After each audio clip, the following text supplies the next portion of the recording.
முதலமைச்சர் எதுவும் பேச மாட்டேங்கிறார். To remain silent in the face of evil is itself evil. எதுக்குடா அவனை தொட்ட? அவன் சுடு தண்ணியிலே கைய விடுவான், உன்னை சும்மாவா விடுவான்? மாண்புமிகு எதிர்க்கட்சி தலைவர் பேசும்போது நிறைய பேசினாங்க. அதுல ஒண்ணு மட்டும் நம்மள இன்டைரக்டா ஈவில் அப்படின்ற அந்த வார்த்தையை யூஸ் பண்ணாங்க. ஈவில்ஸ்னு டெவில்ஸ் பேசக்கூடாது.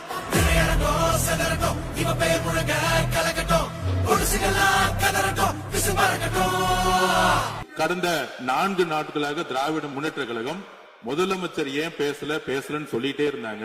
இன்னைக்கு பேச ஆரம்பிச்ச உடனே